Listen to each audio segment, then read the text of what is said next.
அம்மா என்பவள் காத்திருப்பவள். கவிஞர் ஷெல்மா பிரியதர்ஷன். நினைவுகள் எல்லாம் சரியாக இருக்கும் பட்சத்தில் அம்மா என்பவள் மெலிந்த தேகமும் கந்தலான உடையும் அணிந்தவள். சமையல் பாத்திரங்களுக்கு முன்பு வியர்வை துடைப்பவள். நெருப்பை சீராக வளர விடுபவள். அழுக்கு துணிகளை அள்ளி கொண்டு போய் ஆற்றிலே அலசுபவள். அவை உலரும் நேரத்தில் கரையோர காடுகளில் நட்ட யூக்கலிப்டஸ் கன்றுகளுக்கு நீர் வார்ப்பவள். நினைவுகள் எல்லாம் சரியாக இருக்கும் பட்சத்தில் அம்மா என்பவள் வயலில் விளைந்த காய்கறிகளை கூடைகளில் விற்பவள். மீந்தவற்றை உப்பு சேர்த்து உலர வைப்பவள். நள்ளிரவு வரை பொட்டல்களில் அறுத்த உளுந்தம்பயிர்களை திருகைகளில் வைத்து திரிப்பவள். அம்மா என்பவள் குழந்தைகளை உறங்க வைத்து கணவனுக்கு காத்திருப்பவள்.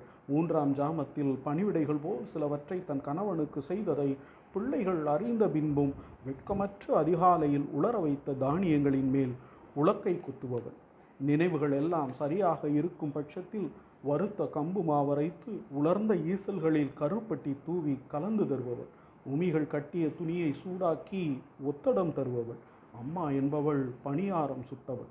வடித்த சுடுகஞ்சியில் தனது கணவனது வேட்டியை முக்கி எடுப்பவள். பொதுவில் அழியவிட்ட குளத்து மீன்களை உலசுபவள். சேவற்கட்டில் ஜெயித்த சேவல்களின் இறகுகளை வெந்நீரில் கொய்து குழம்பு சமைப்பவள். கிண்ணிக்கோழி முட்டைகளை அடை வைப்பவள்.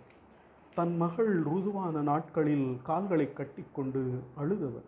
நினைவுகள் எல்லாம் சரியாக இருக்கும் பட்சத்தில் எனக்கு தெரியாததெல்லாம் மாதா கோயில் மணியோசைக்கு தனது சமையற்கட்டில் முக்காடிட்டு ஏன் கண்ணீர் சொரிந்தாள் என்பதும், ரசத்திற்கு அரைத்த அம்மியில் ஏன் அரளி விதைகளை தட்டினாள் என்பதும்.